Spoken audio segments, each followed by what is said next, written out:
Hello, folks. Welcome back to the Straightforward Farming Podcast. I'm your host, Tony Reed, alongside Nick McCormick. What do you think, Nick? About to put a wrap on this year. It's about over. Yep. Today is December 30th. Just about to stick a fork in her. Yep, just about done. I don't know where this year went, but it went somewhere. It went fast, that's for sure. That it did. Overall, it's a good year. Yeah. Can't complain. Met a lot of good people through social media again this year. A lot of good experiences. Yeah. Farming was good. So overall, not going to complain. Nope, it was a pretty good year overall. Yeah. Family's all doing good. So could have it a lot worse, I suppose. Yep, that's absolutely the truth. Yeah, not a bad year at all. You know, in the grand scheme of things, at least around here, wasn't bad. Yeah. So. Yep. So what do you think of these machinery prices now? My God. Oh, my God. It's like every day somebody sends me a new text message of, I just got one of a $49.94 case, the old, I'm going to call them the junk four-wheel drives. Yeah. What did I tell you here? Let me look real quick. That son of a bitch brought $97,100. I don't know the hours on it. By the picture, I mean, you know, it's got decent paint on it, decent rubber. Now it's got big singles on it, no duals. The year that was sold, you could have darn near bought case for $94,000. Yeah, the company. Exactly. Yeah. And that particular tractor was what they called the crab steer, wasn't it? Oh, yeah. Yeah. Jesus. Yeah. I mean, that was as crude a four-wheel drive as money could buy, in my opinion. That was just a terrible idea from start to finish. Yeah. Didn't them have cables and shit Yes. that made them turn? Yeah, and they always froze up. And then they went to electronic after that. And when you start one of them, you just hang onto the steering wheel real tight. Well, not the steering wheel. You hang onto your seat, your armrest, something, because it goes into this shimmy. Is that right? When you first start them up. Well, they probably didn't do it when they were new, but I was never around one when they were brand new. But everyone I've ever been in since then, they go into a shake and a shimmy for a little bit, and then they figure out where they're at, and then they stop. But, yeah. Yeah. That's one Real tractor nice. I've never drove is a case tractor. Never drove one. You're not really missing anything. Yeah, I wouldn't put it on your bucket list. It's fine. Didn't they have trouble with the transmissions on like a 2590 or something? What you had to be real careful. There was something. So there's a lot of stupid things on cases.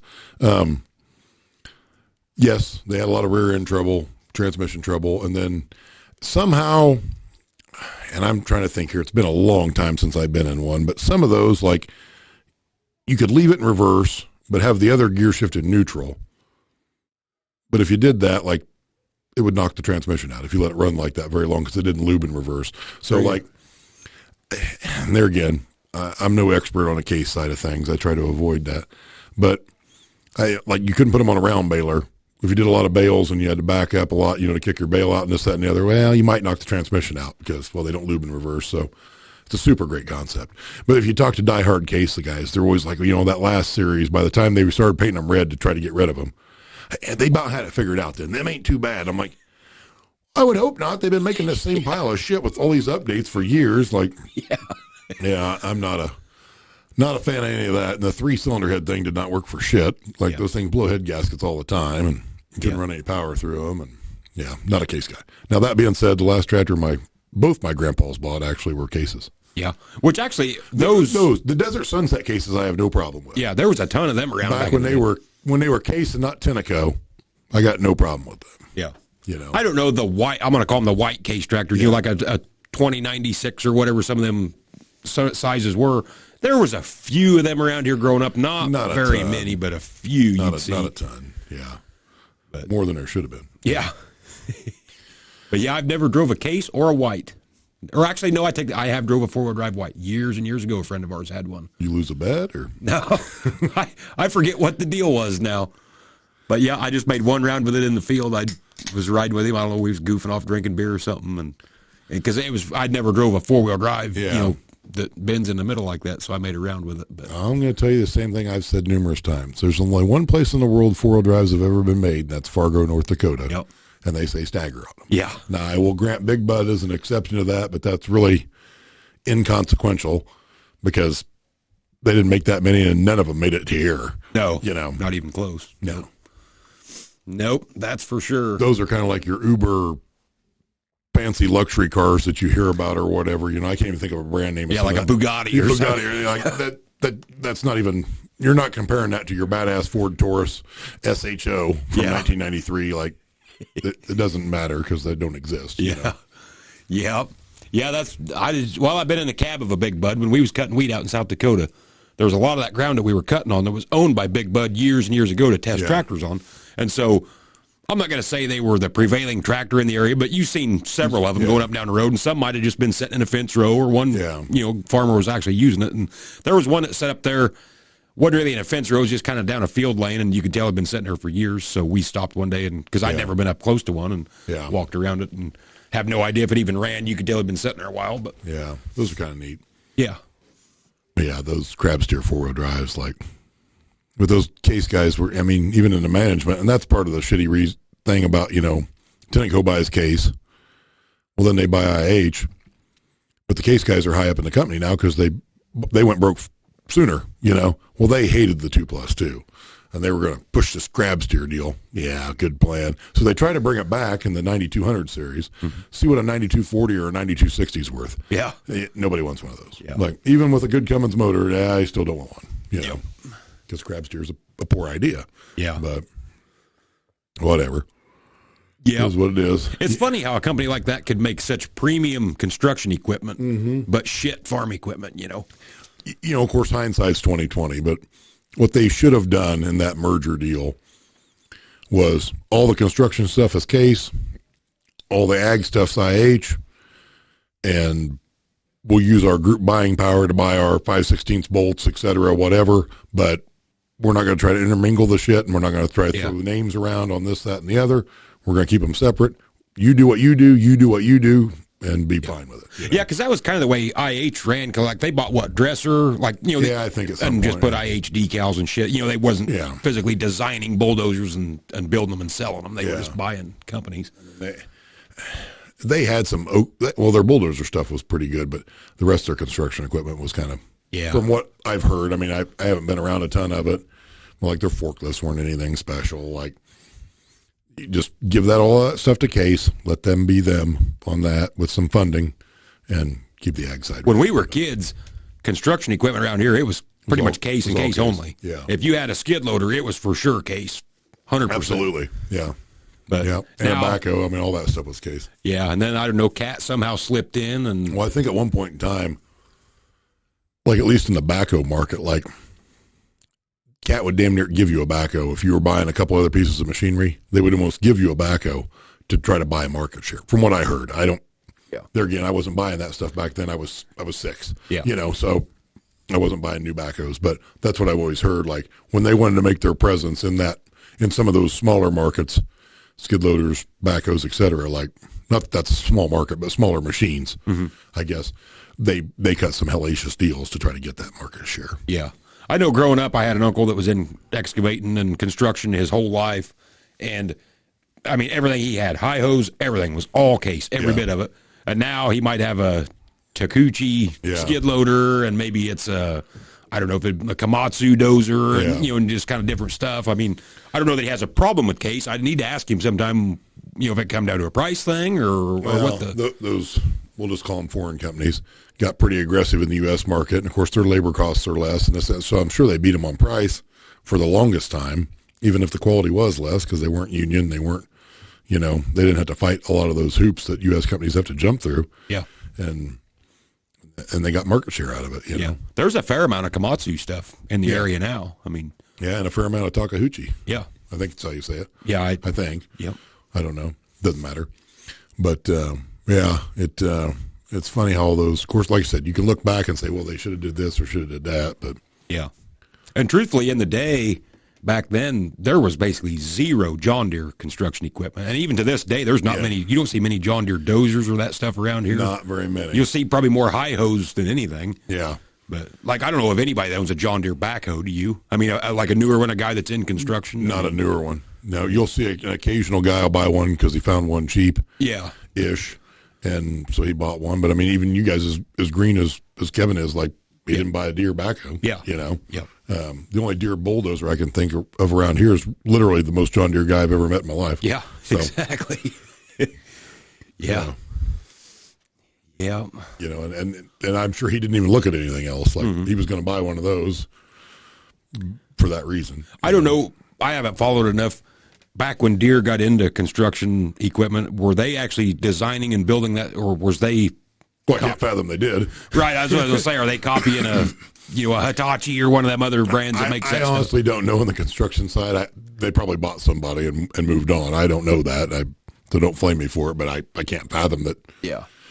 I mean, the easiest way to get started would have been to buy somebody or just pilfer it, But, Yeah. yeah. Yeah, that's what made International such an interesting company, though, when you start reading some of them books. I think I know we've talked about this in the past, but I think, and even until I read some of them books, I didn't realize they were involved in so much stuff. I mean, they were literally like the Amazon almost Yes. of the day. I mean, it didn't matter what you wanted, from a refrigerator to a pickup truck to a tractor. Well, they're in too many things. Well, yes and no. If that stuff's profitable, it shouldn't have mattered. And at some point in time, it had to be. You know. Have you ever seen any of those? I've seen a couple YouTube videos on this, that, and the other. Like a guy is unhappy about his power bill, so the power company will come and do an energy study in his house, and he'll have an old IH fridge in the shop or freezer, whatever. Oh, there's your problem. And they'll do this study, and only to find out that one from 1956 is 10 times better than the one he bought 3 weeks ago. Yeah, at Menards. But they don't realize this because the door's 6 inches thick. Yeah. You know what I mean? Everything on it. Well, have you ever been around many of those freezers? Some, not a. You're right. I mean, they were, you grab a Yeti cooler and you're like, oh, that's a good sized cooler. And then you realize you can only get like 230 packs in it, even though it takes up your entire truck bed. Those freezers are kind of the same way. Like the walls on those things are 1.5 feet thick and they don't hold as much for the space, but they also lasted forever. You know, 99% of the international upright, whether it's a freezer or refrigerator that I ever seen, was in somebody's shop and was full of welding rods. Yeah. I mean, 99% of them that I ever seen. Yeah. I'm still so mad at myself. There was one, it was in Western Illinois. It was a halfway easy driving distance on eBay years ago. And it was the same one they used on the Friends TV show. Oh, really? It was that same model. And I kicked myself 1,000 times for not buying that thing. Like it was like $900, which is more than you should give for one, especially back then, because it's been probably 5-6 years ago. But I'm like, still really wish I'd have bought, because it was in pristine shape too. Right. I'm like, I should have bought that thing. I like that old boy on TikTok that refurbs all. He'll do coolers and then them old fridges, and he'll give them either a scuffed up look or whatever. Some of that stuff he does pretty cool. Yeah, there was one on, I think it was on eBay forever. It was an International refrigerator, but it had some yin yang had painted some Star Wars theme on it. And I kicked myself on that too. I'm like, I should have bought that one, and then I could have painted it any which way I wanted. Yeah, not worried. I mean, and not worried about defiling an original relic. I should have bought that one, had it painted up the way I wanted it, like a 5488 or a 1066, whatever. But I didn't, because that's who I am. If you look back even to this day, I don't think there was a company that was more diversified than them. Because in a sense, you got to throw Amazon it, because Amazon ain't physically building products; they're just pooling everybody else's and selling it. Yeah, where International was actually designing, building, selling. A wide variety of stuff. Like, and the interesting thing to that is, in dollars wise, maybe they weren't near as big as Dodge, but like Dodge is going down in the 70s. Lee Iacocca takes over, the government bails them out. Life goes on. I got to think International was of similar size or bigger. They were definitely into way more products. Right. It might not have been as many dollars revenue wise. I don't know. That'd be an interesting thing to look up if you could even find the data on it. But I'm like, if we're in the world of too big to fail, that should have covered a pretty wide swath, you'd have thought.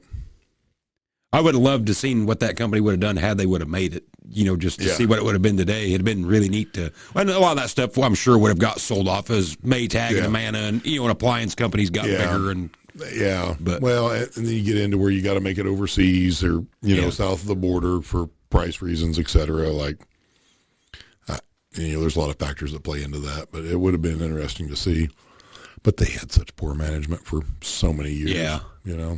They kept it in the family too long, and you had too much emotions behind it. Then you finally got to ones that didn't care.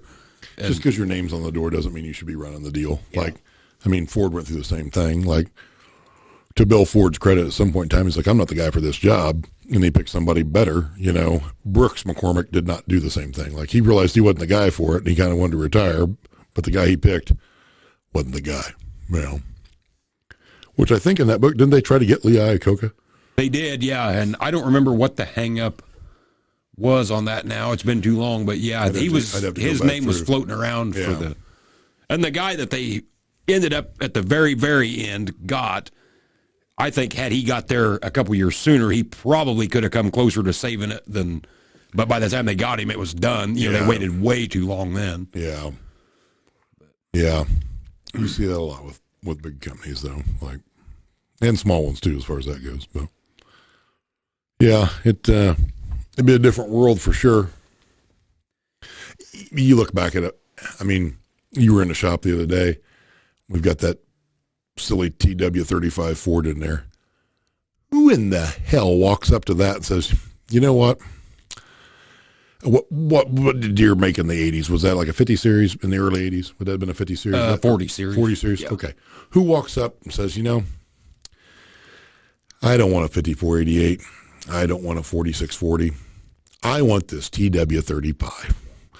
I want this giant pile of unengineered shit. Yeah. Primitive as a freaking horse and buggy. Well, and once again, no engineering put into it. A prime example of a company that can make good cars and trucks. Yeah. But on the ag side, and I'll get flamed for this, but I don't care. Oh, the 8N was a pile of shit. Like, they never really had anything that should have been brought. I'm a diehard Ford guy, as you know, in the automotive world. But I told Dad, I'm like, had I worked on one of these piles of shit before I became a Ford truck guy, I'd probably die driving a Dodge or a Chevy. Like, yeah, there's no engineering put into that thing whatsoever. Like, they just kept bolting shit on top of shit on top of shit. About the only thing on the 8N was, I don't know, when would that have come out? Like the early 50s-ish? I don't know. Sometime probably Somewhere in there, roughly. So you probably had your late stragglers that were literally going from horses to one. Yeah. Or probably. you had the guy that was on an old F-20 with steel wheels and absolutely no luxury. So it wasn't necessarily that the 8N was this great tractor. It was just better than what was before it. Yeah, better than their other option, which smelled like shit from the backside. Yeah. Yeah, because it was a horse. But yeah, I mean, they didn't have live PTO or none of that shit, I don't think. No. Isn't one of those features like Ford's claim to fame? Didn't they have maybe live PTO before anybody else? I don't remember if it was them or Alice Chalmers. No, Alice Chalmers, you didn't get live PTO till 200, I don't think. Oh, is that okay? Yeah, you're way past when live PTO was a thing before Alice Chalmers gets it, if I remember right. Shocker. Yeah, no doubt, right? Yeah, maybe I don't remember what it was on Ford, but I don't think them damn things had live PTO. But I could be wrong. I could be mistaken. And that's another prime example of a deal. It's like, just buy an engine from somebody that makes engines and spend your engineering dollars on undoing this cluster that is all the shit bolted around it. You know, by then a 401 wasn't near big enough engine. You know, whatever. I mean, they only sold 25 of the damn things anyway, I guess. I don't know why I'm complaining about it, but. Do you think some of these companies almost get like a government that once they get so big that you've got so many hands in it that now we can't make good decisions? Absolutely. I mean, look at the 560. I mean, that's what started the downhill slide on. Well, have you ever seen the movie Ford versus Ferrari? Shocker. No, I haven't. Yeah, there's a shocker. So at one scene in that movie, and this is corporate America to a T, Carroll Shelby sitting in the lobby getting ready to meet with the deuce, Henry Ford II. And somebody brings a memo in, and they hand it to somebody, and they hand it to somebody, and they hand it to somebody, and they hand it to somebody, and they take it in and hand it to this other guy that hands it to Bill Ford. He's like, I just watched this memo go through how many hands. He's like, this is the problem. We've got too many people trying to micromanage this deal. Like, just go. Like, I'll use the 4010 for a prime example. I think Deere basically, they hired that Ford engineer and basically turned him loose and said, hey, the guys we got here ain't getting it done. You pick a couple guys that you know, and you guys just go and you do, and we're not going to hold you back. And voila, the 4010. Whereas, of course, IH was riddled with middle management, but I think all those big companies get to that point. It's like, well, should we use a 5/16 nut here or should we use a 3/8? I don't know. And they got to ask 15 people, and it takes too long. And then, well, now we got to get to market. So to hell with it. Don't even put a bolt in it, Yeah. It'll probably won't fall off. Just go, And that's what gets me is, I get it. Parts add up and every little bit counts. But to some degree, when you get to a tractor, and it don't matter if it was back then, it was still a lot of money, even by today's standards, it's not. But back then, it was still a lot of proportionally wise, it was still a lot of money. Yeah. So at the end of the day, it's like, what are we fighting over these little nuts and bolts and these little, if it's going to add $300 to the cost of the tractor, just put it on. What's the difference at this point? Some of that stuff, though, I would always like to know, like, are we making these decisions solely based on profit? Or are we making these decisions solely based on quality? Like, let's face it, you want to make a quality product, but you only want it to last so long. So you got to walk a line of, well, it needs this. We know it needs that. But if it quits, we'll sell the guy another one. Yeah. Like, where are we dancing around the lines of how well we got to make that? And the simpler we make it to work on, maybe the less of them come back to us to get worked on. Like, if we make it too easy, then anybody can do it. So do we design some cluster into it to begin with, so the average shade tree mechanic walks up to it, says, nope, I'm out, I ain't touching that, and moves on? Like, Yeah. I think there's a lot of factors at play there, and I'm always intrigued as to how different companies deal with that. Mm-hmm. Like, I would be curious with today's technology and different stuff. Let's just take a cat bulldozer, for example. And to still make it profitable to where everybody wins, how long could you get the undercarriage to last on this thing if you really wanted to? yeah. I'd be curious, which I know there's some variables, depends on what exactly you're doing with it, but Yeah. I guarantee you it's one hell of a lot longer than what it's rated for currently. Yeah. Yeah. Of course, a bunch of that stuff back in the day, we'll call it, especially when it was all American made, probably lasted too long. IH refrigerator, for example.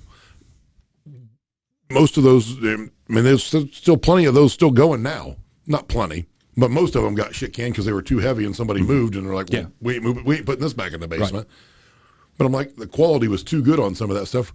If you sell a guy a refrigerator in 1956 and he doesn't have to buy another one until 2006, that doesn't work out very well. Now you buy a new one. In Cripes, I bought a new one in, it wasn't too long after Kelly and I got married. I replaced it 2 years ago. Mm-hmm. Like, yeah, 10 to 12 years now. I'll say it made it maybe 10 years. Yeah. Maybe. Yep. Meanwhile, the one that's in my basement is from 1985. Yeah.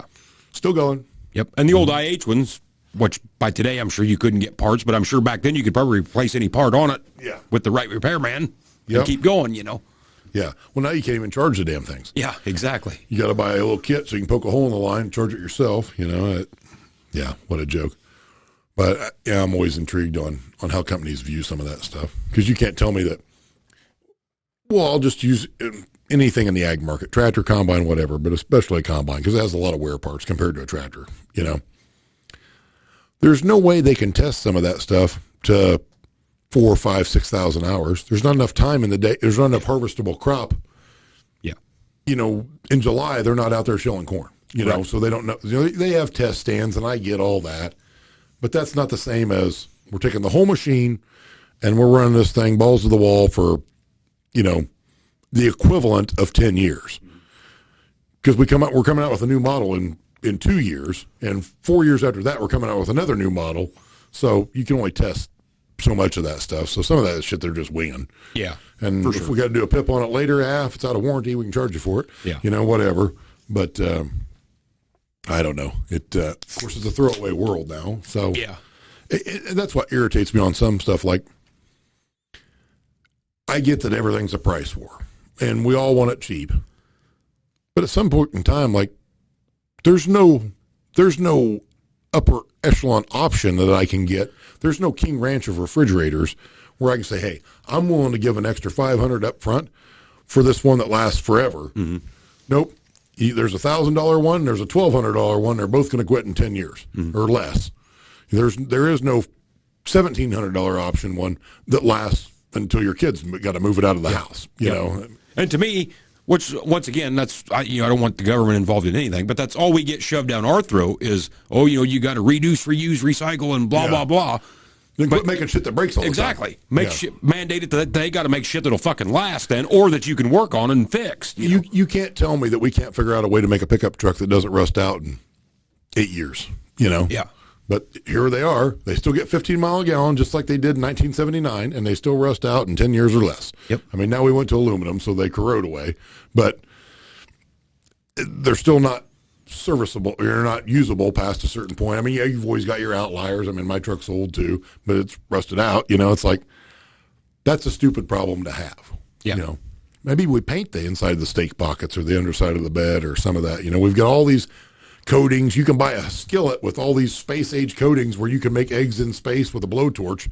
Then the eggs will still slide right out. But your pickup truck's going to rust out the first time you drive on down a salty road. Yeah. Next thing you know, you're zip tying the damn bumper together on your van because it's just not built like it should. Exactly. That's right. Bastards. Yeah. That's the world we live in today, though, and it doesn't matter what you're getting. Like, it's not, nobody's planning for long term. Yeah. Like, you know, you find these antiques or this old piece of this, that, and the other, and it's like, you know, it's just built quality, whatever, and it's physically unavailable now. Like, yeah, you can't, we have the ability to produce all these weird, unique things, but we can't make them last more than 10 minutes. Yep. How far would you have to look if you wanted a TV repairman? You know, when we were kids, had the big tube type TVs, you could at least take one and get it fixed. Yeah. I mean, I don't even know where you would ask. There's no such thing. The last one I dealt with was in Terre Haute, which is 80 miles from here. Yeah. And he still got one of my TVs. Yeah, exactly. The last one he fixed, he still has. Yeah. I haven't talked to him, I mean, in years. It took him like 6 months to fix it. And I assume, I don't know, I never did hear from him again. He's got my TV, but he was there to fix a different one. He fixed that one. He took another one with him, and I never did hear about it again. Yeah. So, but by then I didn't care. I'm like, I'll buy the $130 flat screen. Yep. And, you know, because it was just a small TV anyway. But And to some degree, you can almost see why it's that way. I mean, it is a little bit mind-boggling when you go into Walmart and you can buy a 75-inch flat-screen TV for like, what, $400 now or whatever it is. I mean, if you look at that sort of technology, like, you know, when flat screens first come out, you know, and then it went plasma or whatever. I don't remember the order. Some of them had these bulb in them that you had to replace. Some were plasma, so on and so forth. It's like, you know, those were astronomical price on bigger ones. And that stuff has just got cheaper to, like I said, now you can buy a great big TV for not much money, and they don't weigh anything. Yeah. Like, you can move a 60-inch TV in the house by yourself. Yeah. Last time you and I tried to move a tube TV so the kids could play duck hunt, I thought we were going to get a forklift. And that was only like a 32 or 34. I mean, you're like, hey, help me move this TV. And I'm like, what's a 30-inch TV? You lazy SOB. Yeah. And then we grabbed a hold of it. I'm like, oh, well, it weighs more than a suitcase weight for a tractor. Now I understand why because it's awkward shaped anyway, you know. It's not like there's handles built into it or anything. It's, oh, now I understand. We bought where we live now. They left an old TV like that. Like, I set that thing in the garage, and I'm like, well, we'll do this with it. I'm like, I'm not doing crap with this thing. It weighs a metric ton. Shit, can it and go on, you know. I need to take this old one because the kids don't use it at all anymore. Take it out and bust that and show the kids how thick that glass is. Yeah, no doubt. Right? I don't know now. There ain't one bit of glass in a TV now. Is there? I mean, the screens are nothing. I don't think they're glass. I don't think. No, there's not much metal on them, obviously, because they don't weigh anything. Yeah, when I was a kid, boy, if you had a flat screen TV, of course, they were the big console. They were still as wide as a tube. They were, or I should say deep, 2 foot deep. But they were the, if you had one of them. The one we had growing up was built into a wood cabinet. Yeah. About the width of this table, you know, but the TV itself wasn't that big, but the console was huge. Yeah. I mean, you could stack a forklift on top of it. And have the big knobs, you change the channel. And then I remember we got a regular big screen TV, like the old school big screen TVs. I still do miss that thing a little bit. Like, looking back, the picture quality is terrible compared to now. But it had good sound. It wasn't tinny or whatever. Of course, it had 2 big-ass subwoofers in the bottom of it or whatnot. But it took up that entire wall. Yeah, that's just it, yeah. It was on wheels. You could roll it around, Wasn't there some of them when they first come out, and it might have been an urban legend, I don't know, because we never had one, that you didn't want to pause them because it could burn the image into the TV. Oh, yeah. Dad was always super concerned about that. When he wasn't home, my brother and I'd sneak the Nintendo on it. And we play real quick, but you never put it on pause because it burned the image into the screen. Which, I don't know if it would or not. But I don't know. We never risked it. Yeah. It was fun, though. Mario was tall on that. Yeah. But, all that stuff, any kind of furniture, back when we was kids, if you wanted to move a couch, it was 4 men and a case of beer to get a couch out of the house. Now it's just light junk that... When we bought where we live now, they had I think it had a bed, a hideaway, whatever you call those. I can't think of the name. Hide-a-bed or whatever, built into the couch. And it was old. And it was upstairs. And my brother and I tried to carry it out the door, and that thing was all we could lift anyway. I told my brother, I'm like, the hell with this. I broke it in half and threw it out the window. Yeah, I'm like, exactly. We just kept breaking it into pieces and chucking it out the window. I'm like, I ain't keeping it, and it's way too heavy to carry, and it doesn't fit through the door. I don't know how they got it in there. Yeah. But somebody a hell of a lot stouter than me. We finally chucked it out the window. He's like, "What are you gonna do with that?" I'm like, "Watch this," and I kicked the side of it in. Yeah. But I had to kick for quite a while to get it broke down and get a knife out and cut the fabric or whatever. But I'm like, yeah, you can buy one now, wouldn't weigh near that. No. We bought a sectional couch, I don't know what it's been, 4 or 5 years ago now, roughly, the big L-shaped kind. And it wasn't nothing extravagant or fancy or whatever, you know. And I'm not going to say it's uncomfortable, but it's not the most comfortable either. But my in-laws got one because they always go to auctions. And they had a neighbor lady that was one of them real particular. And she got this old couch in there. Probably ain't been set on 10 times in its whole life. You know, the thing was like new, and she only gave like $100 for it. Probably in the formal living room. Yeah, exactly. Yep. Where nobody sat. Every time we go there, I sat on that. It's the most comfortable couch I've ever. And I told my mother-in-law, I said, "When you die, I want this couch." I mean, I don't know what it is. That thing is the most comfortable couch I've ever sat on in my life. So I shouldn't even tell you this, but my wife and I are the same way on some of that. Like, there's a used furniture store in the big town next to us, and all our furniture is hideous looking wise, but I always buy the old shit because it's way more comfortable. It is. Yeah, I mean, the one is literally bright red, but it's super comfortable. Yep. The last piece of new furniture I bought, I've told you this story before, but these guys haven't heard it. We went to this furniture store for like 3 or 4 years in a row, and they always had this just terrible, ugly love seat in the clearance section. And it had been up there literally for 4 years. And we asked about it every year because it is uglier than a homemade sin. And but it's built really well. And so last time we were there, they're like, "Oh, you know, it lists for this, and we got it on clearance for that." I'm like, I get that, but I'm like, this thing has been on clearance for 4 years. I'll give you this for it. I made the sales lady mad, and my wife's like, "Nick, you can't do that." I'm like, "Yeah, I can." I'm like, normally I don't like to be that guy because I get tired of people doing that to me. But in this particular instance, I'm like, this thing has been here for at least 5 years that I know of for sure. Yeah, and we can all agree that it's ugly anyway. And we can agree that it's ugly. I don't care if this thing, how well it's built, unless it's built out of gold and plutonium, like, it ain't worth it, you know? So she walks back to the management, to the owner or whatever. She's like, because she was offended by my offer. She comes back, she's like, "You'll take it today?" I'm like, "Take it today." She's like, "It's yours." I'm like, see? Yeah. See, I'm like, there's only so many people that are willing to buy something that ugly. Yeah. Like, it is ugly. Yep. But it is fairly well built. Yep. It is fairly comfortable. In 1988, my dad bought a brand new Grasshopper 1212 mower, which I don't know when they quit making that, but he bought it new in 1988. Yep. And Grasshoppers weren't even really around these parts back then. I don't even know how old of a company that is or whatever. And you know where I grew up, and we had a shitload of mowing there.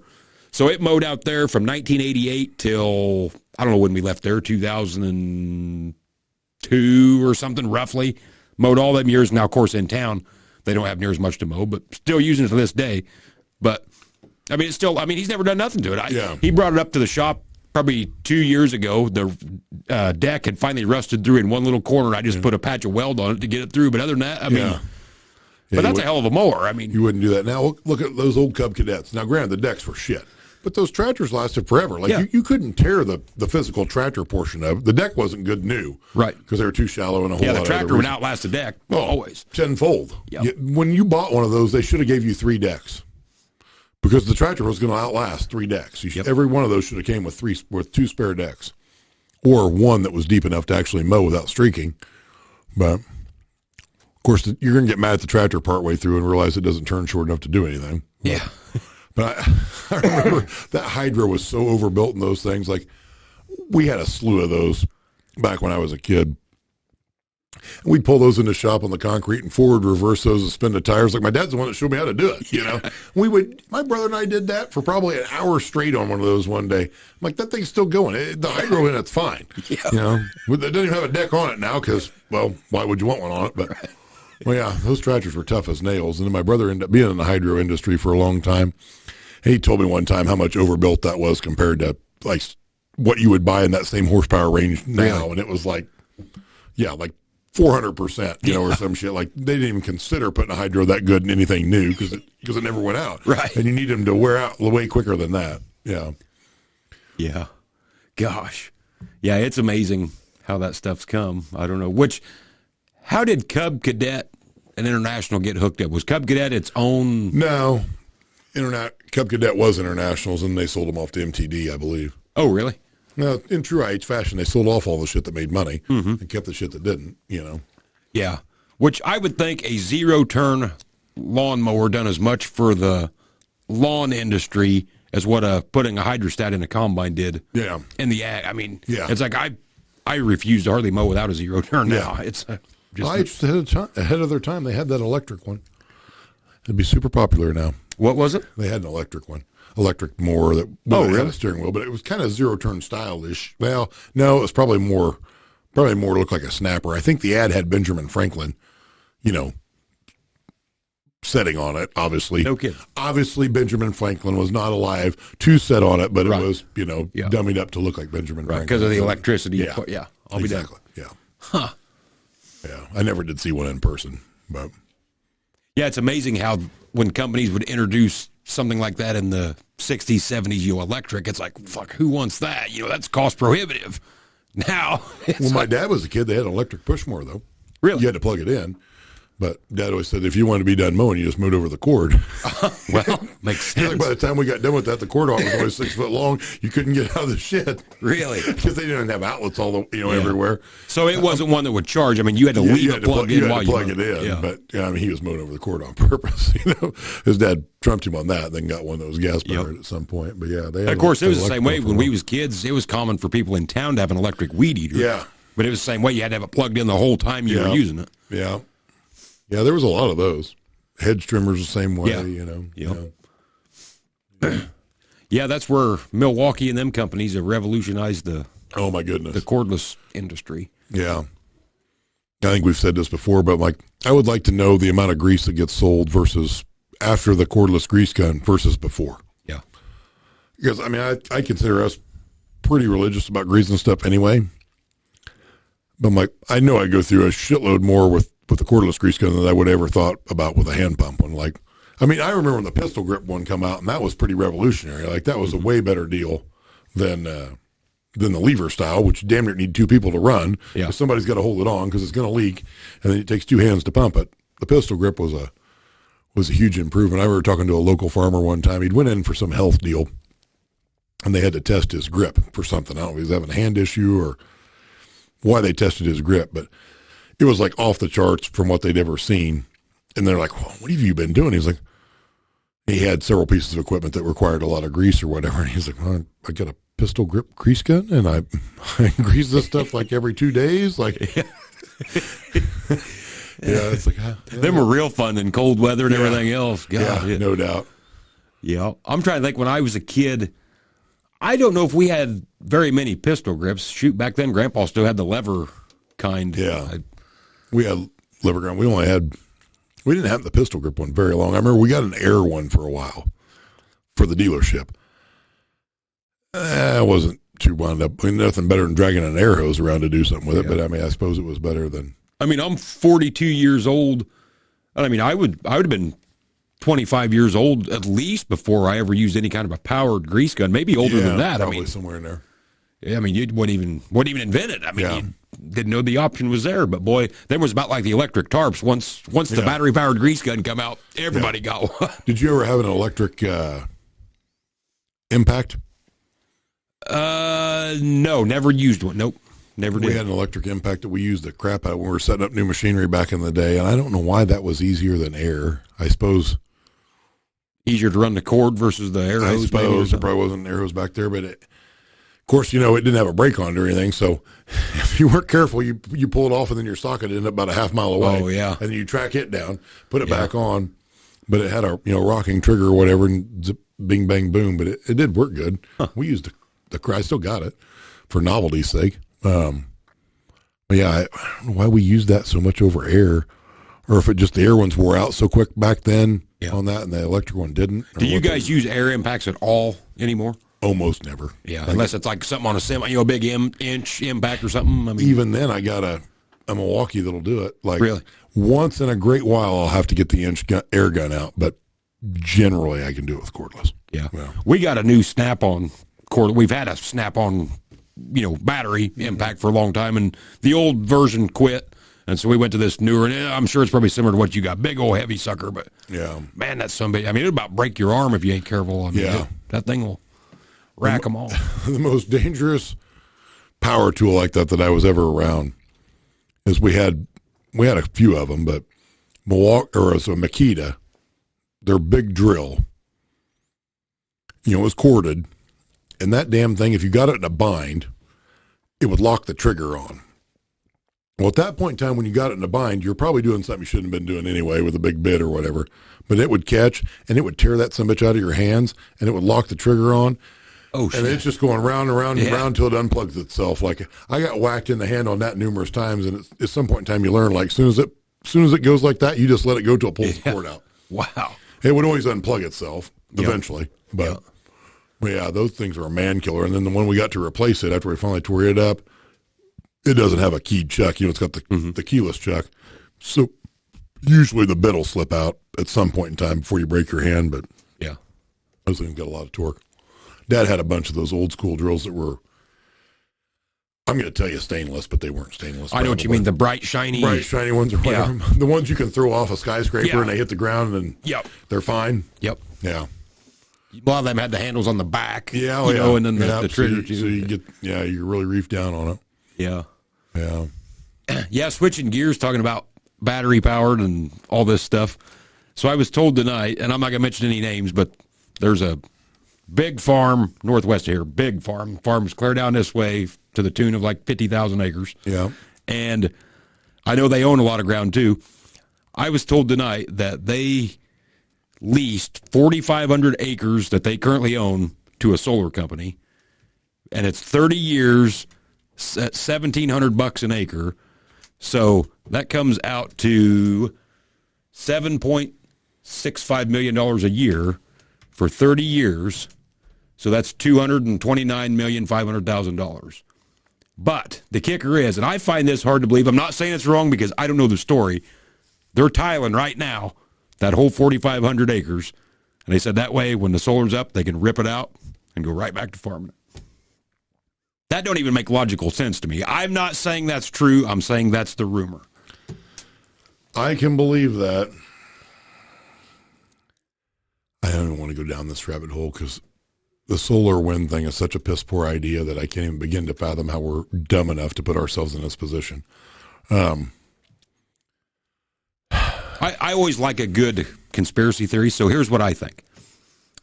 I think it's easy to go out and get somebody like that with a big block of ground, make them a sweetheart deal, and they probably will come out okay on that, so however this will work. But that way everybody else can look and say, well, man, they done it. Man, look at the money they're making. So, you know what, I think I'm going to do that too. Yeah. And so it kind of gets the ball rolling to get you to want to do it too. Yeah. And then it kind of grows from there. I like heat. I just assume they built a couple more coal plants, maybe a nuclear one. Whatever it takes to actually keep me warm and have the lights on. But hey, whatever. We can do it with solar. I mean, it doesn't work very good at night. I was also told that cold, some environmentalists done some studies on that. Because the way it sounds, that's 4,500 contiguous acres. Yeah. That solar field that big within a 1 mile circle of that whole field can raise the temperature 10 degrees. Oh, that'll be sweet in the summer. Yeah. So let's combat global warming by causing more warming. Exactly. Exactly. So, and like I say, this is all quasi coffee shop talk. I can't validate any of it, but it comes from pretty reliable sources. Oh, I could believe that. So, I could believe that.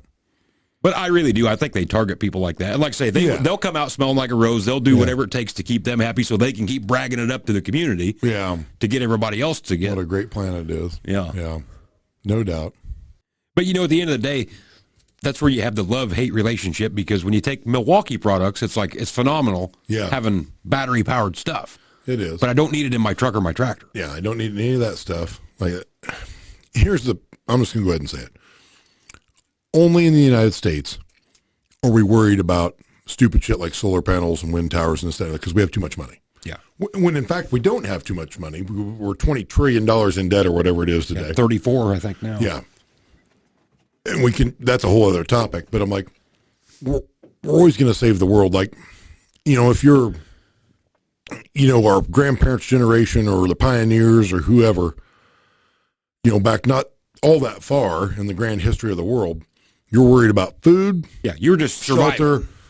Like, you could give two shits about art. Art's something you worry about if you got a shitload of money and you want a picture of something. Okay, doesn't matter. Doesn't, in the grand scheme of the world, useless. Yeah. Same way with this stuff. Like, you want to do it the most efficient way, which is nuclear, coal, some sort of quote unquote bullshit term, fossil fuels, because it's not fossil. There's nothing. There's no way we had that many dinosaurs. I don't think we had any dinosaurs. We damn sure didn't have that many. We've covered this before. Rockefeller paid a marketing company to start calling it fossil fuels. Anyway, like, you would do it the most efficient way. When push comes to shove, that shit's irrelevant. That is nothing more than pandering to some bullshit deal. Some politician owns some solar panel company, and we're going to shove this down your throats with tax dollars, and we're going to subsidize the shit out of it to try to make it work, even though it has no real value in the world. Good ideas don't have to be mandated. No, they didn't have to mandate gasoline engines back in the day. You want to know why? Because it's better than a fucking horse. Exactly. But that's where we're at in the world today, and we're always going to save the world with our next great idea, even though China, India, everybody in the except world, Europe, and Europe's a whole other concept. Yeah. I've said this before. Europe sucks so bad that our ancestors got on a wooden boat with no freaking map and said, sail me anywhere but here. Yeah. So I got to think it wasn't that great. So I don't want to do, we're always trying, well, Europe's doing this, Europe's doing that. My ancestors proved to me that there's a bunch of dipshits over there. No offense to Europeans. I've got European friends, and they're good people, and they're great, and that's fine, well, and good. But you do you, and you leave me the hell alone. I don't need your stupid ass ideas. Yeah. You know? Well, look at, on TikTok, Huey Be Cool. Mm-hmm.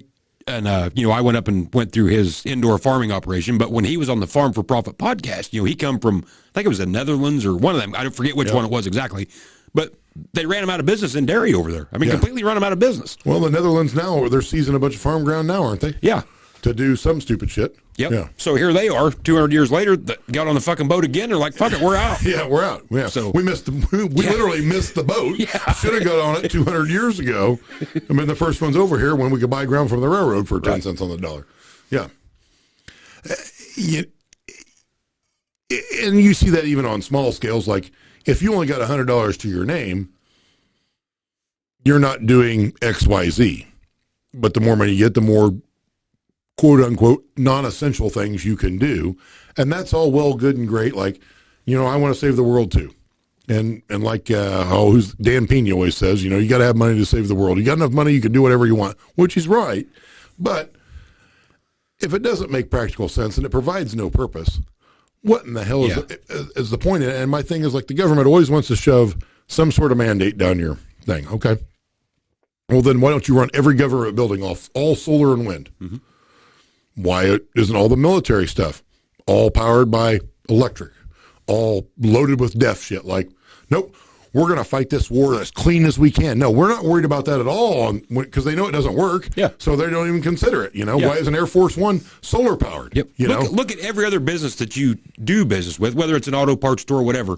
They'll always give you the option, go paperless, right? Yeah. Because you have some government mandate. Go to the FSA office. There's more fucking paper in the FSA office that ain't no than shit anywhere on the planet. Every time they remodel that place, I think the same thing. They're just making room for more filing cabinets because they have a bajillion. Like, I don't farm all that much, and there is paper under my name, I'm sure, stacked higher than me in 4 filing cabinets. Yeah. I'm like, how? Yeah, go paperless for your Chili's receipt, but there's 50,000 pages just redundant. That proved you planted soybeans in 1993. Like I've always said, the stupid AGI paper you got to sign every year showing you made less than $900,000 or whatever. How about if you just make it where I don't ever have to sign that until I make more than $900,000? Yeah. But trust me, if I'm making more than $900,000, there'll be some signs. Yeah. You'll know. Yeah, exactly. In fact, at that point, I'm probably going to forego my government payments. I'm not going to go through the hassle of this shit. Yeah, I'm not making the drive. I'll let you know. Yeah, that's just so infuriating. I mean, you can't tell me that there's not an easier way. I don't care. I will argue that to the day I die. All that shit is to give people jobs. That's all it is. You've touched on this before, but I'll take it down to as simple as the gas pump. Okay? You tell me another country, and I'm sure there's shitty European ones or this, that, and the other too, in well-to-do areas, but I'm like, in your less fortunate countries, we'll call them, you think they can watch TV while they pump gas? Right. No, they can't. You know how many times I've wanted to watch TV while I pump gas? 0 is the number you're looking for. But every damn gas pump starts talking to me, reading me off the news, you know, and I'm like, I don't need the news. I don't need a car wash. Yeah. If I wanted a car wash, I'd be over at the car wash. I'm at the gas pump. I want gas. How about you make this pump cost $10,000 less, sell me the gas for $1 cheaper? Like, I don't need all this shit built into the gas pump. I agree. But all that stuff costs money, and you know it's built into the end price of the product. It has to be. Yeah. And once again, it's just more liberal propaganda that they can shove down you while you're at all the gas time. pump. Yeah. Oh, did you see on the gas pump TV? I was just thinking about this before I came over here today. I saw a headline. I'm like, I'll scroll through the news real quick, which I normally don't do because it makes me mad. But I'll scroll through the news see if there's any topics we need to touch on. Nothing irritates me more. Well, that's not necessarily true. But this irritates me a lot. You ever see a picture of I'll use famous people as an easy topic. There's a picture of a famous person, and then there's some topic of like 30 rock stars that are dead broke. And it's got a picture. This one had Kid Rock on it. He wasn't in the article anywhere because he's not dead broke, but they used his picture in the article. Yeah. I'm like, why didn't you use somebody from the article? Yeah. So I scrolled through it for a little bit, scrolled through the people. They're all from like 50 years ago. I'm like, yeah, they probably are broke at this point in time. Like, they made their money. Yeah. Back when $1,000 was a lot of money. Let me guess, the nursing home ate it up, just like it does everybody. Mickey Rooney was one of them or whatever. I'm like, if he's still alive, he's 110. He was old when I was a kid. He was a movie star literally in the 1930s. Yeah. Literally. So they're going through it. I'm like, of course, then that brings me to another topic of, if you're going to have an article and you want me, I don't want to have to look at one, then hit next page. Same here. One, hit next. The minute I see that, I'm done. I'm done. Yep. I saw, if there's 100, if it's top 100, I see the 100th. I'm not seeing the 99th because as soon as it tells me to go to the next page and I got a jog full of ads, I'm out. I'm the same way. It is amazing how many ads are in our face. Yes. Think of the dollars that are spent on that. Unbelievable. Yes. Unbelievable. Yeah. And essentially that is all social media is in the grand scheme of things. Is a way to advertise. That's all it is. Yep. Yeah, that ain't no kidding. You'll see that in your TikTok feed there. It'll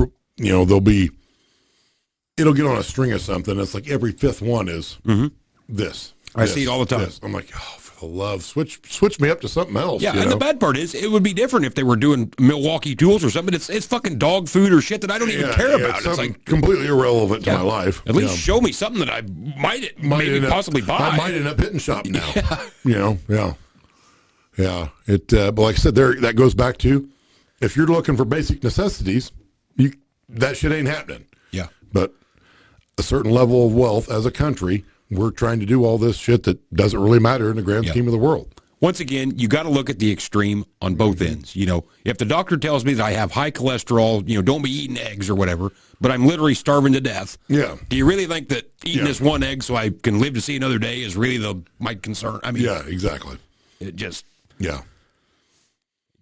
I don't know. Which brings us into Big Pharma, which is a whole other topic where we'll just put you on some pills, and we're not calling them healthcare professionals at this point in time is a bit of a stretch. And I'm not saying I'm not guilty of it. Like, there's 1,000 things I could do lifestyle-wise that would improve my health.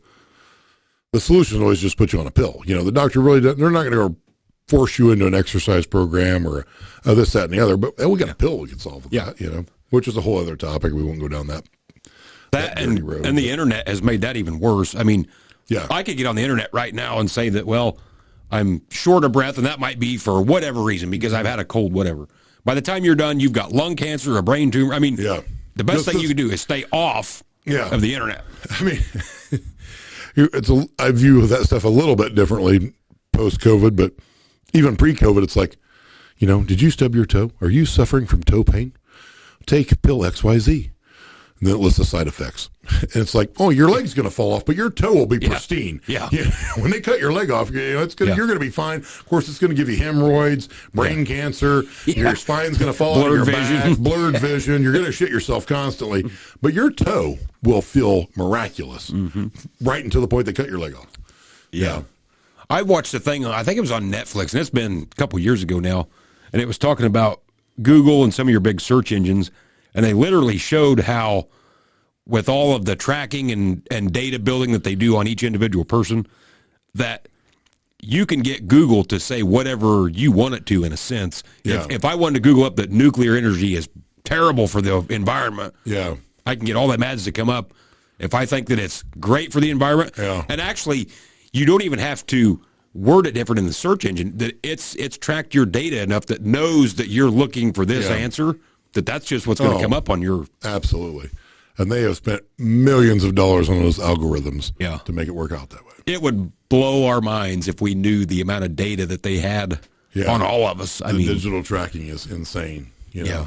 Safari always tells you, we stopped 119 people from tracking you, in the last 24 hours or whatever, whatnot. I'm like, but what about the 700 that you guys tracked me with on purpose, Yeah, and you get some of these old timers that, I'm never getting me one of them smartphones. Them goddamn things are the devil. All they're doing is tracking you. But they're sitting down using their computer or whatever else. They've got you. It always cracks me up. Like, I can log into Gmail or Yahoo or any website on your computer, log back out, go to my house, wait 2 hours to go on the computer, and you've looked up Caterpillar dozer parts. And my ad feed is filled with Caterpillar dozer parts, even though I logged out. And I'm however many miles away. Now my feed is clustered with that because, I was there, and they know I was there, and they know somebody on that computer is looking at, And it's the same way on your, Facebook feed. Yeah. If whatever you're looking at, then next thing you know, you got Yetter openers coming up on a Facebook ad. Yeah, every time. Yeah. Yeah, it's amazing the way that they've got that. It makes you wonder what they really do know. I can always tell what my dad's shopping for. Mm-hmm. It's like, he's looking at that apparently. Yeah. And really, at the end of the day, if you actually stop and think about it, it's not that hard to build a profile because most of us are looking at the same thing. And whether it's a tractor part or, it's the same sort of general category. I'm not looking for Ferrari parts. It's heavy equipment, whatever. Yeah. And, it really makes you wonder what they exactly got. They could probably tell you our next move before we even know what it is. Before we know, targeted ads. Yep. And they work, obviously, or they wouldn't keep doing it. For sure. We've all fell into that trap before. Think of how much everything has changed, though, just since the time we were kids. If you wanted to be a household name, movie star, whatever of some sort, you literally had to work your way through the channels and literally have a lot of dumb luck involved, and you got a break to audition for whatever show, and you actually got to be on it, and away you went, Where now, literally, anybody in America can be a household name movie star through YouTube, TikTok, whatever. Think of how many, hell, I'm a nobody in the grand scheme of things, and look at how many people know me just from a stupid 12-year-old dancing app. Yeah. No, they would have never known me 30 years ago, ever. You're exactly right. I'll use something a little broader than that, or bigger than that. There again, you haven't seen Yellowstone, but Lainey Wilson has been on the last few episodes. And I've known about her for a while because she's had some popular songs or whatever, but after she's on those episodes, your TikTok feed is flooded with her, and she's blown up off being over, having a 2-minute cameo on 2 episodes of a very popular TV show at the time. Not that she wasn't going to be a superstar, but they made her into Reba McEntire. Yeah, overnight. Overnight. She's not that big yet, but still, she's on her way. Yeah. Yeah, literally shaved 10 to 15 years worth of work off of her end of the deal. Once that snowball gets rolling, then it kind of feeds itself. But look at how many people, and I don't participate in any of this stuff, and I get numerous offers throughout the year of, a pocket knife company, and they, we've seen you're on TikTok, lots of followers, and we'll either give you a free knife or whatever. I don't participate in any of that shit. But think of how many people that do. Oh, absolutely. And you probably just made this company $10,000 and they gave you a $10 knife for doing it. Yeah. And that's why I'm not going to participate. I don't need the knife that bad. Yeah, I'm with you there. But, you think Shaquille O'Neal actually has general life insurance or whatever? Right, exactly. There for a while he did an ad for Buick or whatever. Mm-hmm. Buick doesn't make a car he could fit in. No. Not even close. I was just watching an old Michael Jordan clip. He was on, I think it was Letterman back in the day, back when the first leather jumpsuits come out, or it looked more plasticish. It was bright red and whatever. And he was sponsored by Chevrolet, some Chicagoland Chevrolet dealership. And David Letterman's like, "Really? You drive a Chevrolet?" He's like, "Of course I do." I got a Chevy Blazer.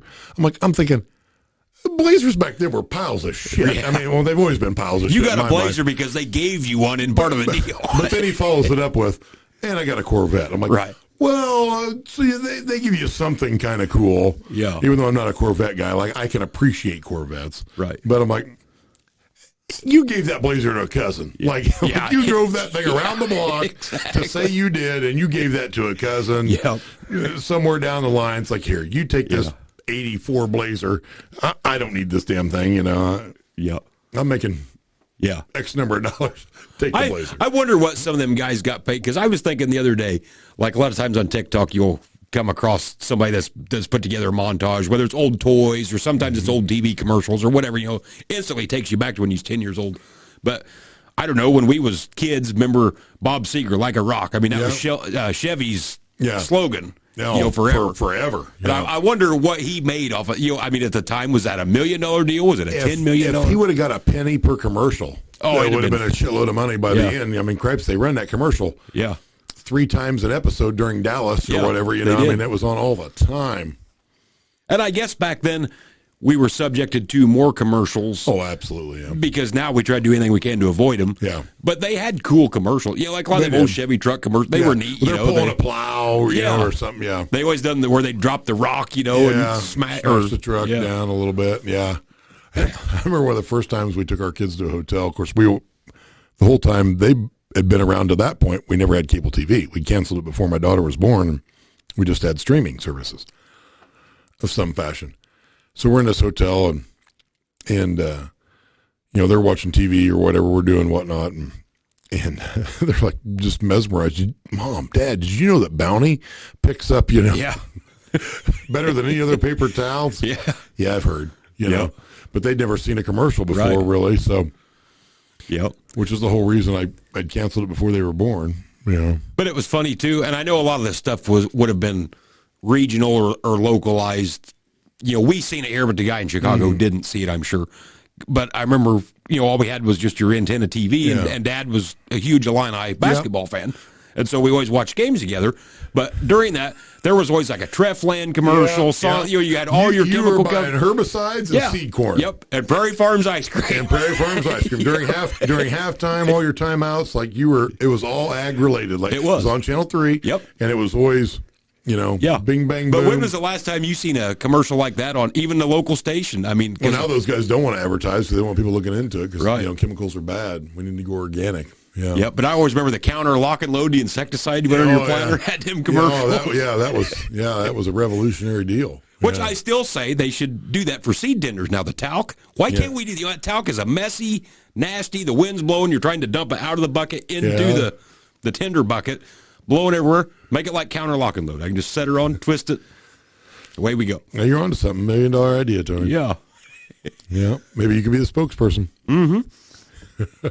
But they was all ag commercials back then. Yeah. Well, like you said, I'm sure that was localized, but yeah, I'm sure if you were north of Champaign, you probably weren't getting those ads, but we were here for sure. Yeah, that we was. I haven't broken out for a long time, but a town not too far from here won the state basketball championship in like 86. And Mom and Dad had tape for whatever reason. And I remember watching that in like the early 90s or whatever. And literally there was not a commercial that wasn't ag related. Oh, I'm sure. Yeah. I mean, it was the same 10 in a different order every time out or whatever, but every one of them was ag related. Speaking of which, like when you got VHS like that, because we've still got a VCR and some old tapes, of just different random shit like that. Is it the new TVs? It's like now. It's like you can't even see what is on that VHS. It is such poor quality. It's like I could have got a film strip from the 1940s and it projected it on the wall, been clearer. But is it because the TVs now don't? I mean, it's horrible. I suppose. I didn't realize until here fairly recently. I bought one of those little miniature Nintendos that has all the games preloaded. So I hook it up to the TV, and I'm going to show my son how I can make it to Mike Tyson. I am getting the shit kicked out of me on this thing. So I'm about ready to throw the controller through the wall. I'm like, this thing, you hit the move and it doesn't move. Since there's processors in them and all this shit, they're not fast enough to realize all that. And this TV that we had on isn't super new. I'm sure a newer one's better. I'm like, you hit the button to move left, 2 seconds later, it moves left. Well, by then, you've already got drilled by Glass Joe. Yeah. I'm like, which you can literally beat, blindfolded. And then I realized you got to put it in game mode, and that helps some, but it's still not as good. I'm like, cripes, I wish I hadn't thrown that damn TV away we were just talking about. I'm like, I'd show you how this game actually works, with controls that actually function. Mm-hmm. I've still got the big TV. You're more than welcome to it. But it's classic. That's classic United States life, right? Like, now we've got this TV that's super clear. It's awesome. It's great big. But, oh, by the way, it takes a shitload of power, and it doesn't process fast enough to actually do what you want to do on it. Yeah. So, yeah. Congratulations. Hooray for the opposable thumb. Yeah. We've designed this slight flaw into it where there's enough of a delay that you can't use it anymore. And there's nothing more frustrating than a video game that lags. Because like you say. Yeah. Especially shooting games. It's like, I shot you 10 seconds before you even fired your gun and you killed me. And you killed me anyway. Yeah. Nothing irritates me more on that. Yeah. The wife used to laugh at me back. That was hell I was for. We had kids when I had an Xbox. That's about all I done in the wintertime. I mean, what the hell else was there to do? Always played Call of Duty. And I always laughed at that. You probably seen it on Facebook years ago. It was the pie chart that said reasons why I got killed on Call of Duty. It said fucking bullshit. That was 99%. The 1% was the other player was actually better than me. Yeah, no doubt. I was just talking to a buddy of mine about this the other day. Did you ever play solitaire on the computer much? Mm-mm. I didn't play it religiously, but I did play it here and there. And I remember, like, the first time I won a hand of solitaire on a computer, the cards would bounce across at the end. And they would go very slow. Yeah. And then you get a little better computer. And they go. And then by the end of when I actually played solitaire on a computer, which has been a decade ago now or more probably, it's like bip, bip, bip, bip, bip. They come across and it's like 2 seconds and it's over. I'm like, but you could judge the speed of your computer based on how fast the cards bounced across after you won a hand of solitaire. Yeah, it's funny how that shit's come this far. Yeah. And it makes you wonder how far it's going to go. I mean, you remember when the hard disks come out? I mean, they weren't hard, but 3.5 floppy. Yep. And that was revolutionary. And then we had zip disks for a little bit, but those didn't last very long. They were awesome, but they didn't last very long. And then you get to USBs or whatever the hell, and so on and so forth. And now I don't even have the need to save anything to take it anywhere. Really, you can just send it. But I'll bet them old Apple computers that we had in junior high, so that'd have been in the early to mid 90s. I'll bet our cell phones have 3 times the memory that one of them, maybe more than that. I mean, way more than that. Absolutely. Like, I read a thing a while back. It's probably been 2 years ago now. But if that iPhone would have came out when the first iPhone came out, which hasn't been that long ago, that phone would have cost $200,000. No kidding. It was like an iPhone 8 or something. Yeah, I think iPhones come out in 07. Is that right? Something like that. Yeah. So, like, when the iPhone 8 come out, if it had come out when the original iPhone come out, that'd have been a $200,000 phone. No kidding. Because the technology was so for back then. You remember seeing the old Bond movies where they got a computer, and it's it's 30 foot long. It's got all these reels and it does this, that, and the other to figure out how to add 2 + 2 and print it out on a tape. You know. Yeah, it has come a long way in that regard, but I'm not sure if any of it's for the better. Like, there again, is that unnecessary shit? Right. Like we've got to the point, and I'm guilty of this too. Like, I don't wear a watch much anymore. Occasionally, for like nice occasions, I'll still wear one. But I'm like, if I go to look at the time, I don't even think about looking at my wrist because I don't wear one very often. I'm gonna look at my phone. I'm like, I can tell time, right? But I'm like, and my kids can do it, but it's never their natural inclination to look at an actual clock with hands. Yeah. I remember when those came out in the 90s, that didn't have numbers on them anymore, and that was kind of a big deal, and people figured it out, and so on and so forth. You give one of those to a kid now, like, it might as well be a sundial. Like, they have no idea what the hell it's for. Like, the hands overhead, they don't need it, you know?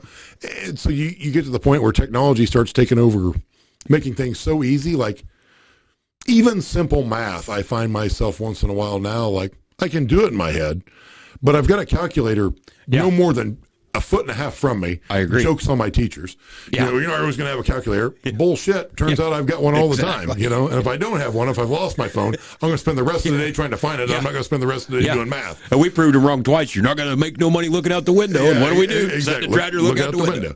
But it's like, you don't even even if you do it in your head, like you're going to double check it on a calculator sometime and whatnot. I mean, that's what we should do is make a bad batch of calculators that add up everything wrong. Yeah. Yeah. But so at some point in time, you lose brain power. But you didn't really need it. Over convenience. Right. That's what I was going to say. We, in a way, and I'm as guilty as anybody, like you say, with calculators, whatever, we're sort of dumbed down, but yet the answer's right there. You don't really need to. I'll use a very simple example that I loved when it came out. You remember when McDonald's switched their change deal to where the cashier didn't have to physically know how to count change, and it spit the quarters, dimes, and nickels out in the tray. Yep. Gas stations did it, McDonald's did it, and they just grabbed it and handed it to you along with the dollar bills that they had to count out.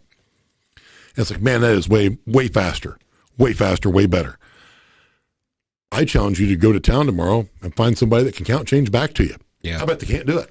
Yeah, most of them won't. They'll They're hand making it to $15 to $20 an hour. Yeah. They couldn't count it out if they had to. Nope. They gladly hand it to you, but they don't do the counting back. Yeah. Ever. Yeah. Because they can't do it for the most part.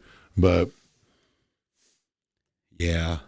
Yeah. It's pretty mind-boggling the way things have just little things like that seem convenient, but actually slowly chip away at your intellectual capabilities. And I said, I'm just as guilty as the next person. I'm not saying I'm exclusive to this, and I'm always doing it the hard way to keep myself sharp. I love technology and convenience as well, but I mean, I was one of the numerous people that said, by God, I don't want GPS or this, that, and the other back in the day. Yeah. If I can't drive it myself, I ain't doing it. Now I'm like, yep. GPS is broke. Might as well be the air conditioner hose because my ass is going to do something else. Exactly. Like, we're going to fix this now, or well, of course, we're to the point now on a lot of that stuff. Like, if it's down, I can't do it, even if I wanted to, But my brother and I always have this joke. One of the guys he worked with one time was like, he got a call from a customer and the GPS was down and it wouldn't drive itself. He's like, well, I have a solution till I get there. Here's what I'm going to need you to do. Okay, what's that? He's like, I'm going to need you to look down, kind of between your legs, but a little bit up. There's going to be a round black thing with 3 spokes. If you turn that with your hands, you can drive that tractor. Right. He's like, I'll be there in 2 hours, but until then, just use that thing. They call it a steering wheel. If you just use that, I want a lever to slap and I want to turn my own wheel. And now I'm like, nah, I'll just click that shit and go on, And it's funny, too. I think it's the mindset that you grew up with as far as the environment. So, like, if you was to put me on an open station tractor with a disc behind it, I wouldn't think twice about it, get on it and run back and forth. But if you put me in a cab front wheel assist tractor that don't have auto steer, it's like, I can't run it. You're exactly right about that. If I get on the old school stuff or open station stuff, like I said, we're doing some little piddly project or whatever, then it's nostalgic and it's cool. Right. But you put me in something in the middle and want me to do we'll call it a high-end job. I'm like, this thing doesn't drive straight. Like, exactly. There's no button to click in this thing. I'm not looking for this. Like, I got to go to one extreme or the other, Yeah. I don't know. Yeah. I was watching a video the other day. This is totally unrelated, but kind of related. And it was Deion Sanders who it was, but they were asking him stupid things he bought back in the day. He's like, I bought a 5-speed car once. I can't drive a 5-speed, or couldn't drive a 5. He's like, so I buy this BMW, Mercedes, whatever it was. He's like, they hand me the keys. I sign the paperwork. I pay them. I go to get in this car, and then I realize I can't drive it home. I physically don't know how to do it, but I'm like, well, how could you be so? And then I think about it for a second. I'm like, if you dropped a 6-speed pickup truck off, our high school, there would be some kids that could do it because we're rural enough. But you go to Champaign, Decatur. Oh, it'd be a shit show. Chicago, drop a 6-speed vehicle off at some high school and say, hey, if you can drive it without missing a gear, it's yours. Yep. I bet you take the thing home with you that day and nobody else takes it. Like, there's not going to be a kid there that can drive it. Yep. I'll never forget. Oh, gosh, it's been a long time ago now. I was dating a gal whose brother lived in Chicago, and we went to see him. And he lived, I forget whatever part, so we were staying a few miles away. But up there, a lot of the hotels, just due to, because you literally park on the street to go in, so it's all valet parking. Yeah. And I had that 2001 Dodge with a Cummins, and it was a 5-speed. And I pull up there, and the valet guy comes out, and he's grabbing the bags, this and that. And, of course, I'd left it running. He'd act like he'd never even seen a diesel pick. I mean, you couldn't fathom this thing, And he jumps in it. Man, I see he gets a weird look on his face. Of course, luckily, with that being a diesel, it was hard to kill it. Yeah. Taking off, or whatever. And, man, I was a little nervous, when he got in. I'm like, God damn, he's going to tear the clutch out of this thing, probably. But he bucked it a few times and finally got it going, but it sounded like he stayed in, second gear the whole way. Of course, I had a straight pipe on it, so it's blaring through the fucking garage. Nice and loud. Yeah. Yeah, I was curious as to what he said once he got in there, because I don't know that he was real hep on the 5-speed. But no, probably not. Should have took him a 3 on the tree. But he couldn't have pulled that in. Yep. Yeah, those are theft-proof. Yeah. Nobody's stealing that. I have never drove a 3 on the tree. I had a couple buddies that had them when we were in school that I rode with, but I've never drove one. But I used to work for us, had a Nova that was 3 on the tree. So I learned how to drive it on that, and then we had a buddy in high school that had one. I drove it a couple of times. But it hadn't been for the guy that worked for us having one. I wouldn't have known how to drive the buddies. Yeah. And do you realize by today's standards that would probably be a 4 million view TikTok video? Oh. If I sat in a passenger seat and just, people's going to be, how you shifted it? Because it looks like an automatic. Yeah. I mean. Yeah, that ain't no kidding. Yeah, it does. I remember we had a buddy that had a push button. Yeah, sure did. Old car with push 63 button. Dodge, push button. Push button. Yeah. I remember the day his dad come wheeling that in the shop. We decorated it all up when our team went to the state basketball tournament or whatever. I don't know what possessed them to do that, but they drug it out of the weeds and everybody decorated it up, and it was cold, so they did it in the shop. And yeah, the old push button. Yeah, and I forget now what model of Dodge that even was, but yeah, I know it was a 63 Dodge push button. Big old sled. Mm-hmm. Yeah, 5,000 pounds of Detroit steel. Truthfully, nowadays, though, I would kind of like to find some of them older vehicles like that for my kids when they turn 16, just for the safety factor. Yeah. I mean, I don't have airbags, but when the other kid who's in his little Chevy Volt plows into your kid, no doubt. Who do you think is going to win? We had a 77 Lincoln. There was 6 foot of steel in front of you and 6 foot of steel behind you. Which would always piss me off about that car. It's not the car I thought my parents were coming home with. We were driving past the dealership a couple of times, and my mom kept telling me they were interested in this gray car. Well, there's a gray Stingray Corvette sitting up front. I thought they were coming home with a Stingray Corvette. They come home with a 77 Lincoln. They had fender skirts on it and the whole nine. But I'm like, that thing had a 460 in it, got like 20 miles a gallon. Pretty easily. Probably better than that if you drove it nice, which we never did. Like, you get that same 460 in a pickup truck, it gets 9. Yeah. I'm like, how does that work? How in the hell? Taking it as easy as you can, it gets 9. Yeah. They had a big old long speedometer in it. It turned from white to black or black to white. I don't remember now. But if you got going fast enough, it'd come back around. Is that right? It had an orange needle in it. It would come back around if you got going fast enough. Yep. Because we'd always drag race home our other buddy and his mom on the way home from church. I remember my mom just chewing my brother's ass about how fast he was going. I don't want to die today. I'm like, well, we just come from church. I can't think of a better time. Yeah. She did not find that funny. But I'm like, we raced. Of course, they had a Pontiac or a Buick something or another.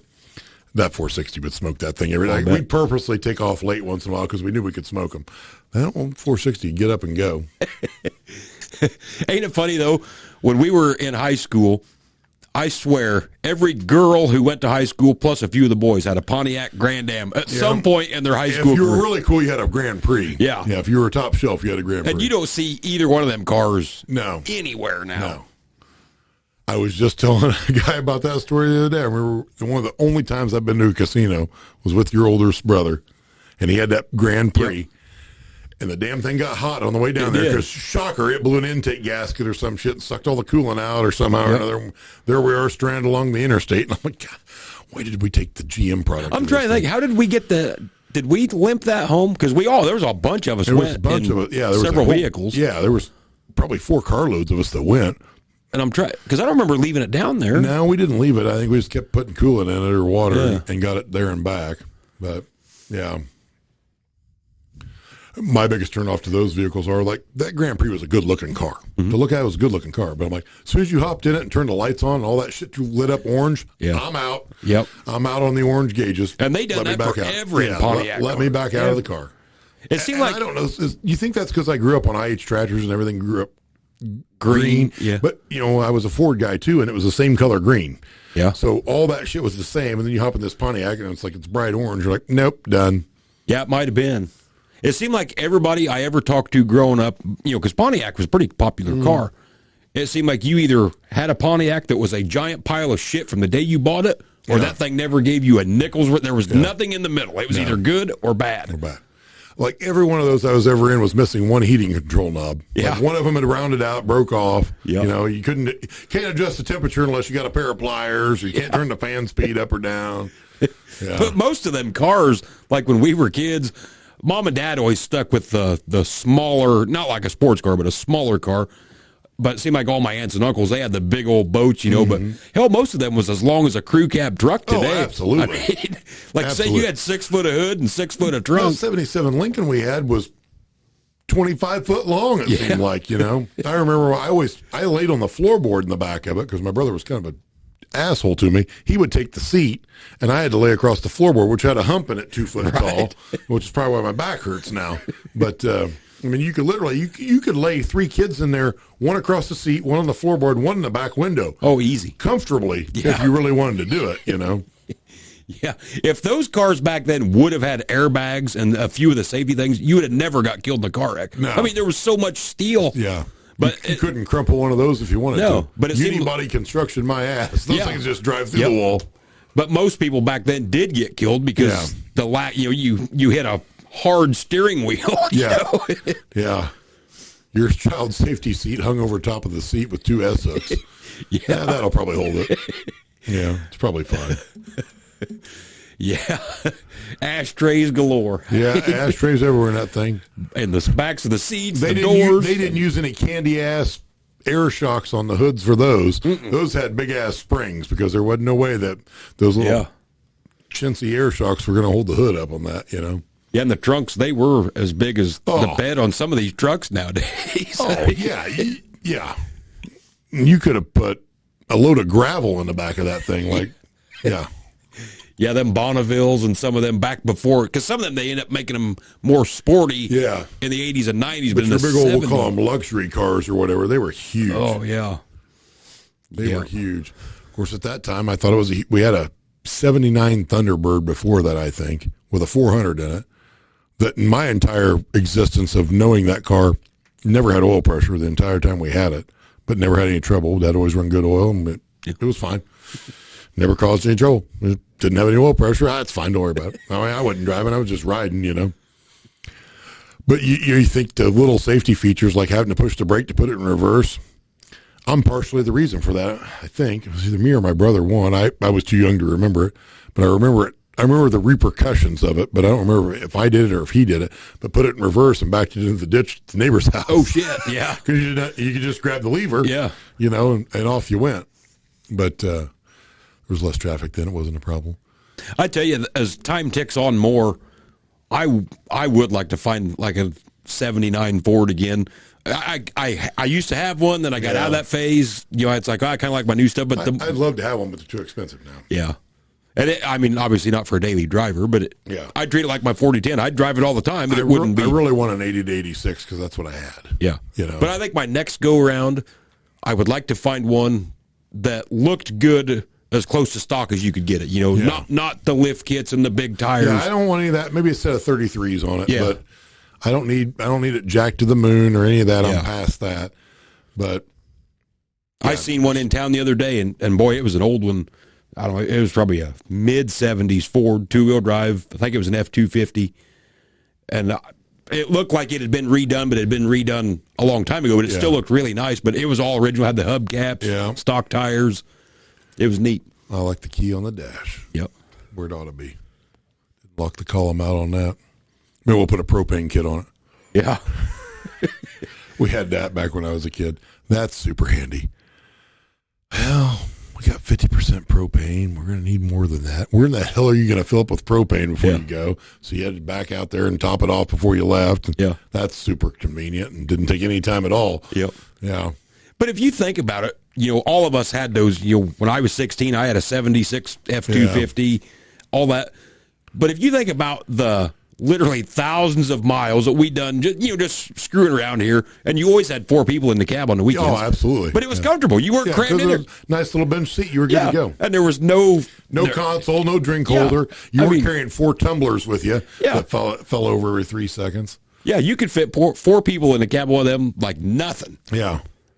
I remember back then my dad had a 76 Ford with a 400 with a turbo on it on propane. Painted Emerald black. Yeah. And he loaned it to a buddy of his and he kicked 5 rods to the side. I don't know what he was doing with it, but he kicked 5 rods to the side of it driving it. I think we fixed it after that or not. I don't remember now. And then we got an 83 Ford, and that's when we got hit by a drunk driver. Yeah, I remember you saying. We got rid of that. And Dad got that 86 that my brother still has. I wonder why they didn't try to push propane and stuff a little harder on vehicles. I mean, I know it's a little more of a pain, and it's obviously more dangerous if there's a wreck. But think of like a forklift nowadays, where you just pop one tank off, set another on, and screw it. It's not like it's a huge deal if you had to go that route. Yeah, well, it didn't have as much power and stinks. Kind of a pain in the ass where you can fill it up at, which you could have put stations in it for it. I mean, and there was some. But I remember back in the day, a lot of tractor pulling guys had that. Like it'd have gas and propane, so they could physically haul more fuel, essentially, so they could get further away without having to stop. Because nothing better than having a buddy with a 454 Chevy that can go like 25 miles, and then they have to pull into a gas pump and put a hose in both sides. Yeah, so they got to have the middle aisle. Otherwise, they can't fill. Otherwise, they're trying to turn a trailer around in a gas station parking lot that they can't turn a trailer around in, so they can fill up the other tank. Yeah, Yeah, the 79 Ford service truck we had, I think when we got that thing, I think it held 13 gallon. I could drive from the shop to here. Yeah. Basically, Yep. Of course, I never did understand, and Ford and all of them done it, went to 2 tanks, but they were 2, 10, or 12. It's like, just put me one big tank on here. Yeah, nothing bad. I'm down to this. And the gauges never read the same way. Like, one tank would go 4 needles with pass full, and when it got to half, you need to be switching. The other tank would just go to full, but you could run it clear to empty. Yeah, these young kids, they don't realize what it was like owning a truck back then, man. You had all kinds of cool features. I mean, or you had to park it on a block. Like I think it was 84. Like, seemed like none of those filled up with a shit. And you had to park it on we always carried a 4x4 in that one truck, and you back it up on the block so you could fill it up. Otherwise, it took fuel slow as shit. Like, these kids don't even know what they're dealing with. Now they don't have a gas cap. Yeah, exactly. Yeah. They're missing out. Yeah, they are. Well, boy, I tell you what. Yeah, we've rattled on here. On this one. Yeah, we have. Reminiscing. Yep. It is fun to go back and talk about that stuff. Good old times. Yeah, they was, actually. I don't regret any of it. I don't regret it at all. Yeah. Yeah. Thanks for tuning in. We appreciate it. Yep. We will see you guys next time.